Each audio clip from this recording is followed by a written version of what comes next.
happened from the time we went down in the fire to going out to the car. I grabbed it from him. The gun hits me and then hits the person in the cape. I never once knew it was Gannon. I, in fact, didn't even know it was Gannon until later. That must have been when Gannon took his life. You explain that to Gannon Small that you think it's someone in the cape. What follows is going to be a lot for us to take in, but this is probably as close to a confession as we will ever hear from Letecia Stauch. Talk to us about what happened on the day of the event. Maybe things leading up to it.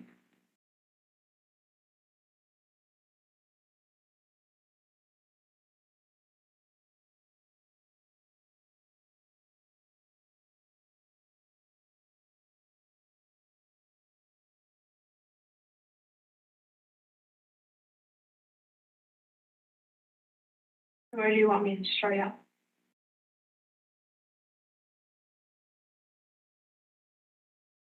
Well, where do you think it begins?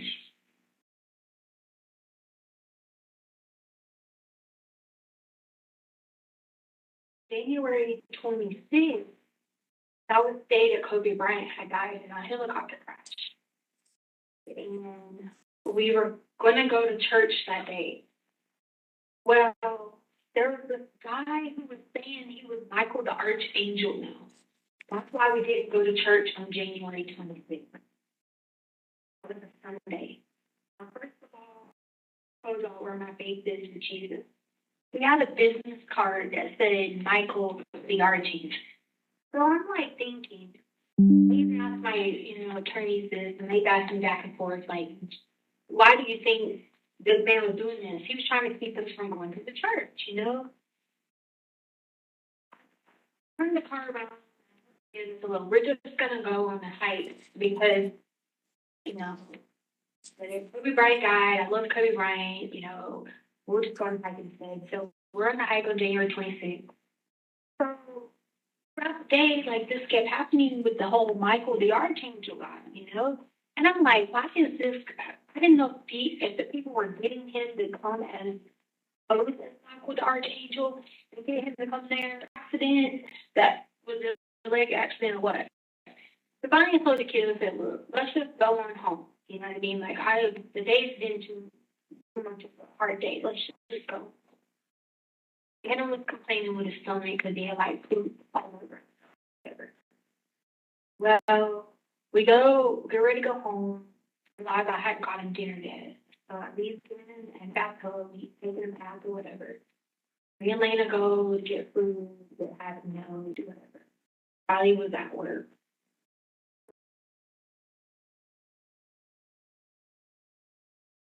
So I was like, let's call it early night, guys. Let's just, that's what happened today with the whole helicopter. It was just like not a good day that normally we have on time. So then we leave. I'm like, we go get happy, let's come back. Call it a night. And I'm in the bed, just like relaxing or whatever. And I hear the alarm on fire, fire, fire, fire. The next 30 minutes of that, 30 minutes-ish, was a glare. Like a glare. So, like,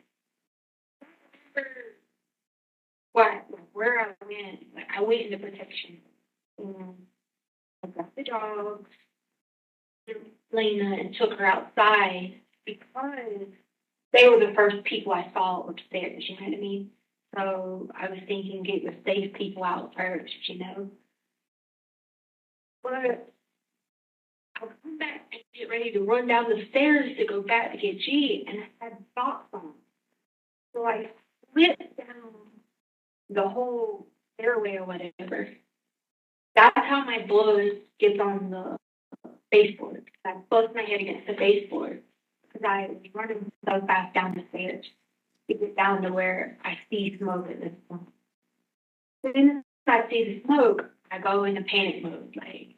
I have flashbacks from, all the fires I've experienced. I went back upstairs.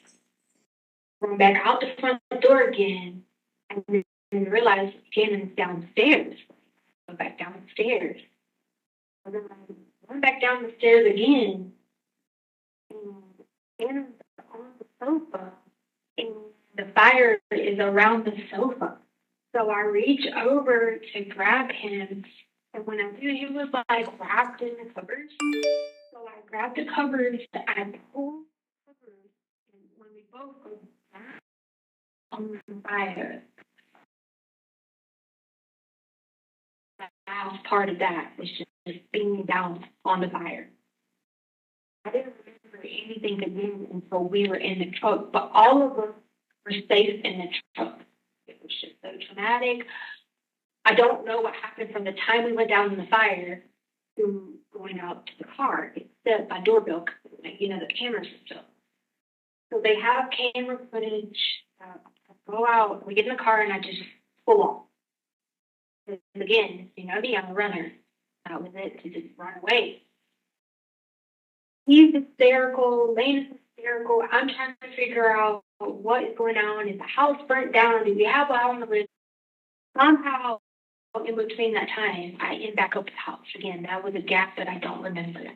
But I text Harley according to the messages and says, it's okay, there's a fire, everybody's okay. And I send her a picture of the fire.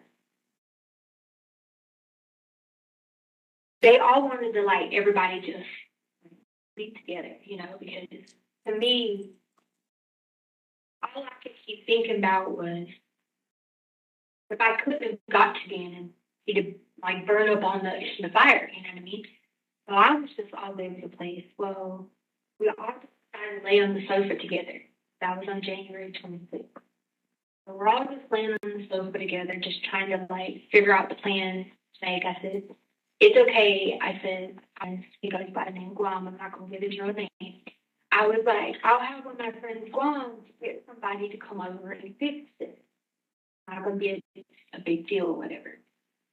Well, we all were just on the sofa. I was like, Guam's going to get someone to come fix it or whatever. That told me. They brought the number to the garage. I said, hey, I'm going to go to work tomorrow, kids will be going to school. If you can get someone to fix it, just replace the carpet, whatever, I'll pay you whatever. So I have memory, out and in up until then, right? But where the gaps came in was what happened during that time frame. So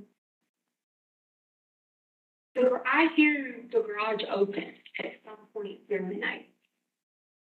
I don't know if I was having a nightmare, or I don't know if the garage was really opening. I don't really know because I was so heightened about this fire.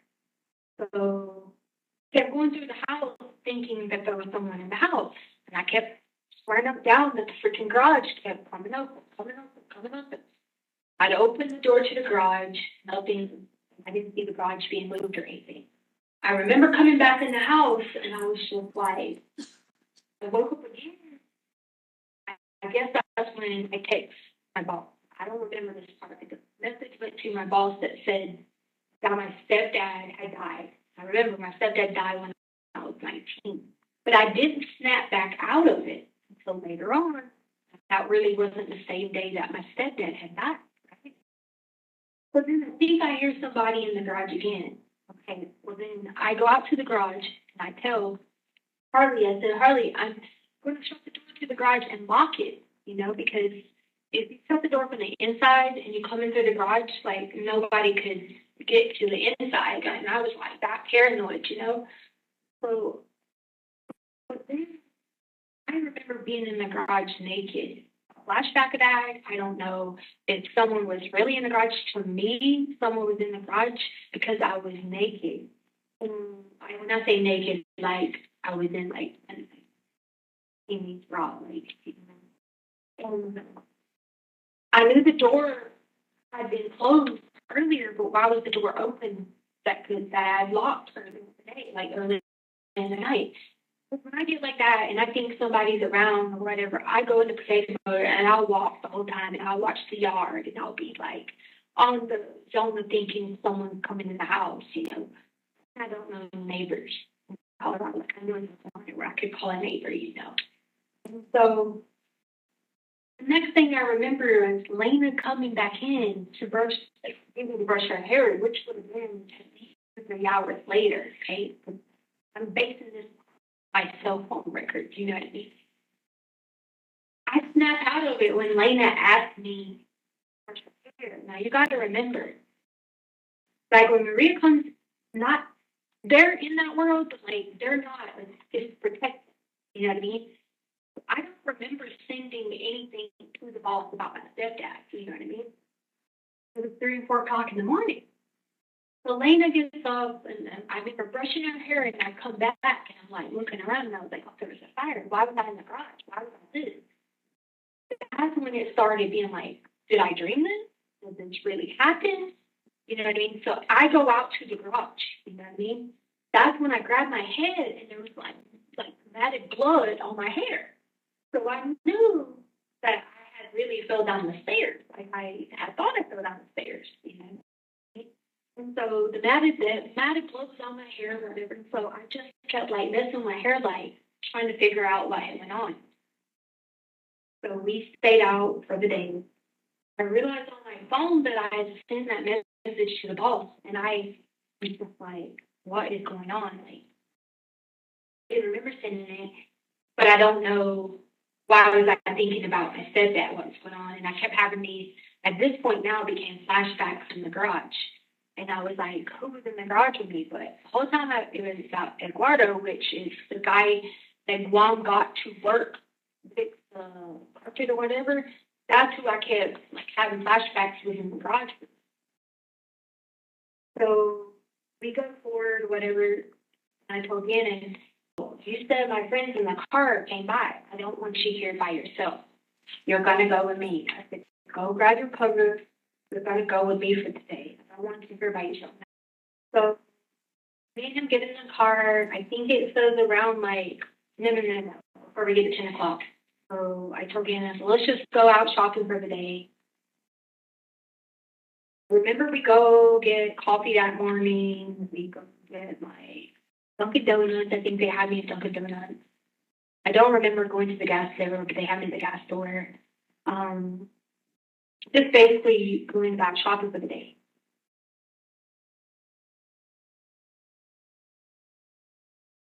However, when I get to the PetSmart, these black cars from that PetSmart, and you're seeing cars on the freaking camera at PetSmart. Gannon's got his switch in the car laid out. Remember, I told you he had burns in his arms and a few right here. Now, and I say they were very small. We're talking like centimeters, okay? They were anything that you would think that they needed medical attention. The car comes by PetSmart. So you see me on the cameras at PetSmart running back to the door, like looking out. My first thought was I wanted to make sure G was okay in the car because he was playing in Switch. Well, the car came back by. I go back into PetSmart, come back to the door. And like if you watch the camera footage of the PetSmart, you see me going back and forth to the door. So we go on this back road, which I think is called County Line Road. We go on County Line Road, and Gannon talk about with the castles, and so I'm like looking for the castles to try to like show them the castles because there was like some castles that are like not really castles. Then I got mixed up, and I was like, oh shoot, I don't have a cell phone to see how to get out of here because I need the cell phone, and so I couldn't figure out how to get out there. So I'm like doing U-turns, V-turns, and then I freak out because I thought the guy walking was my stepdad. That's why I was telling the police and the people that I was trying to like back the car up and go back forward because he could be dead. And I don't know if it was just from that morning because I sent my boss that text message or what, but he was on that road. So I backed the car up, go back again, and I'm freaking out because he could be dead. This point is when I realized I'm not stable enough to be big fight, just going to talk to people or anything. So park the car for a minute, take a break or whatever. I don't know how long the break was. I remember taking the break. I remember Dan tapping me on the back of the shoulder, like, T, we gotta go, like, gotta get late from school. That's when I snapped back into it. And I remember driving the car back out the highway, like out of the county line road to go back to the house. But we ended up back at the house on January 23rd. So if you see the videos, you see me like pull in, drive back, do all this stuff. I don't remember all that. I don't know if I still thought that I was trying to like what was said that. I just remember I went in the house and I just sit down and was like, this is crazy. You know what I mean? The alarm says I kept going to the back door and all over the house and like go up and down and around and whatever. Well, what threw me off was when I got back to the house, right? The alarm showed there was motion in the house, but there couldn't be because I set the alarm before I left, but I put it on alarm stay. Because the dogs are in the house, people would say that could have been what triggered the alarm. No, our dogs are in, right? That's not what triggered the alarm. Couldn't have been. And so I ran downstairs thinking, okay, well, maybe Guan had Eduardo come over here and fix this, carpet or whatever. So I ran downstairs, whatever. At some point in time, like I said, I don't remember getting walked back from the house and drove back with me. But he then comes back into the house. Said he's going to go play on the game. And I said, did you do your laps? And I remember us having that conversation. Then I go back upstairs to work out. What the police have about January 27th is absolutely not true because it's January 28th. Okay. When Harley comes home, Lena come in that day, we were going to go eat sushi.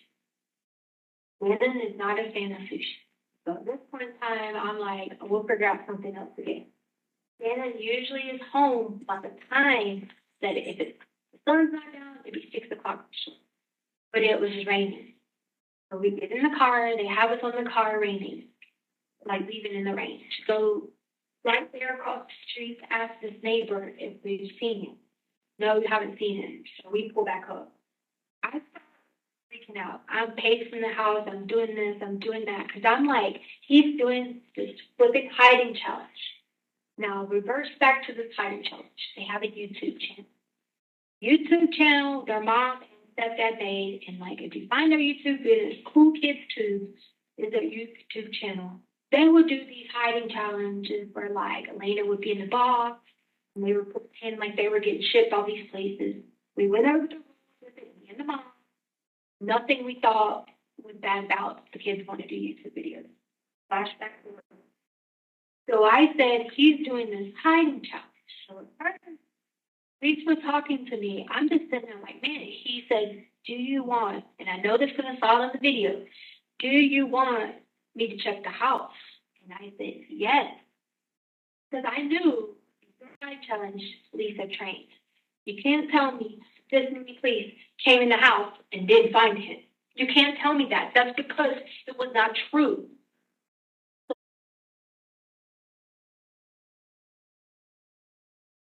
they did all this, whatever. The night goes on. Robert calls me back, and I'm wreck at this point. I'm telling him about this craziness, and I'm telling him about the garage. It's all over the place. All the stories, it kind of like started like throughout the day. It was constant. Rain was all over the place. And I'm going back and forth like this and the fire. So he sends the officer back to check on me. According to the report, the officer comes back to check on me, and at this point is when I got scared. At this point, I know Gannon enough to know when his meds wears off, he's going to need everything. At this point in time, we haven't even eaten dinner. I haven't even fed the kids. We never even made it to our dinner trip. So that's when I became really, really, really worried. All of us are in the house, and they went on different searches, whatever. I stayed at the house to make sure of anything, if anyone called, if anyone done anything. That was the last thing on January 27th before it hits January 28th. So January, you'll keep on January 28th. Do you want to keep on January 28th or did you need it? Okay. Yeah. So then January 28th, which would hit 12 a.m. in the morning, right? The January 28th comes on. There's people like, whatever, there's a knock on the window. My bedroom window, right? I decided that we were going to all sleep upstairs. The reason for that was I get paranoid like that, and the only way I can protect Hardy and Lena is if I have them near me. You know what I mean? So I'm like, look, all of us are sleeping up here. We're going to all be up here. I knew I wasn't going to get much sleep, but for the kids, they were going to sleep upstairs. I dozed off for a minute. There was a knock at the door, being at the window. So the knock at the window happens, and I literally go to the window, but I don't see anybody. I remember getting in the car, driving out, because maybe that was Gannon, maybe it was. Yeah, video shows me driving out of the neighborhood, out of the yard, but coming right back, or whatever. Or I can't remember. I don't remember that part, but I do know the video shows me going out to the car or something. And I come back inside. I keep hearing the same loud noise. And so I laid out like this, hearing the same loud noise, and I know Edgar was on his way back over. Edgar wasn't going to be there when the police was there. Because he didn't want any problems or whatever. He was like, I'm going to just go out and look. What does the black car look like? I knew Edgar was going to be on his way back over that morning because they were going to help me move all the stuff to Florida. That was his whole plan, to show back up that morning anyway, not even knowing what that Gannon was missing. So Edgar was coming back for that morning anyway. So I thought Edgar was getting there early or whatever. But I didn't see him out there outside. When I laid on the sofa like this, heard it again, I forgot. At this point, I think someone's in the house. Now, I didn't have my handgun on me because when the police came earlier, if you look at the footage, they had my handgun in the car. They searched the car, searched everything on the body cams. And this is what we came up with between, me and Michael, putting details together on my team. My handgun was in my car because it was on the video. Whenever that noise again, I realized my handgun is in the car. I never drove my car. It was in the car all day. Me and Edgar jumped up, okay? Here, and I started going down the stairs slowly, and I went back up the stairs. And I was down the stairs. Now, I don't know who's downstairs, what's going on. I don't even know if anyone's in the house or if it's just the people looking or what's going on. When we go back down the stairs, Edgar has the other handgun on him. Crossing over the front stairwell is someone it looks like a cape. Okay? So it's like a cape wrapped around them. Goes straight into the back bedroom. As soon as I see him go to the straight back bedroom, I'm going to instantly go into protection mode. I went to go grab the gun from Edgar because I thought the person in the cape. I didn't know who it was. It happened with the whole Michael, the archangel. The whole thing had happened with my stepdad. And when I grabbed it from him, the gun hits me and then hits the person in the cape. At the time, I didn't know who the person in the cape was. Paul, standing on top of the bed. I didn't know at the time it was standing on top of the bed. Until later on, when I sat down with my attorneys and we put it together and realized it, I didn't know until that point that it was Gannon standing. We've put it together over and over and over. And I sit and I cry with them. I did this with them and everything. The only thing that comes to my mind is that the way the cover was wrapped, that's what had to look like the cape, was the way that he had the cover wrapped around him. They can think what they want, whatever about me. I never would purposely hurt Gannon or hurt anyone that I would have thought it would have been Gannon. Never in a million years, okay? Never. Had these kids all over the country. If I was going to do something like that, it would be somewhere in another country. Like, come on, like people who want to kill people do it because they want to take someone's life. That's not what happened. They paint me as this monster, and I did all these crazy things. I never once knew it was Gannon. I, in fact, didn't even know it was Gannon until later on. The reason I didn't is because Lena, I guess the noise woke Lena up. If you read the report, Lena told you that she helped carry Gannon's body. That report in her interview, she says on that Gannon's body's not moving. That's because she was there and she helped carry Gannon's body to the car. I couldn't get him up the stairs. I didn't even know it was Gannon at that time until I moved the puppet. I lose it. Like, I am all over the place, like, screaming, crying. That's how Lena hears me. Lena's helped me. Now, Harley's still asleep. She hasn't woke up to read any of this. Harley's a hard sleeper. Lena helps me tote Gannon up the stairs. I'm throwing up, like, blood, the side of him. Like, I literally don't, Gannon is still alive. Gannon is barely talking. Okay? We try to get him up steps, which we did. We take him up steps. I'm like, all over the place. We get out the garage to go to the car. Not blame how. Because at this point, I think I was in complete and utter shock. And I'm throwing, I know I'm throwing up because I see all this later. So when I tell you I know I'm doing something, I sit back and written a timeline and looked at everything and figured, this out because I was just on it. I didn't think I was on the right road, but I was in the passenger seat, not in the driver's seat. Next thing I know, when I wake back up, I hear a loud noise, like a howling noise, like a noise. And it reminds me of like when my grandpa died, and he made like this noise. That was the noise I heard when I wake back up and I'm in the garage, in the car. Now we look at camera footage, and my car does go out. 5 minutes. So leave the neighborhood. So what we put together is that it must have been when I went out in the car hearing the noise, that must have been when Gannon took his last breath, and I was still out of it. Go back in and park the car. Or come back to until Lena must have came back outside to the car. And Lena's asking what's going on, what's everything. I go in the house.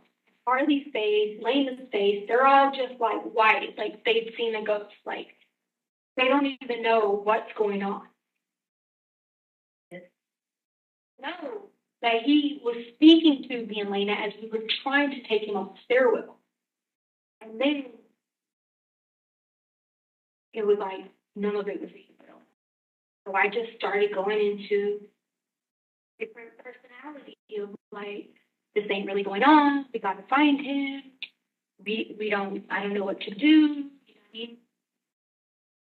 Where I was like, I didn't ever know it was Gannon because I really didn't. It was someone that came. The reason he was taller was because the bed was sitting, like, you think a twin bed. He was standing on the bed. So to me or to whoever I was, thought that was a person in a cape. That's the only reason at all that the gun would have went. That is the only reason.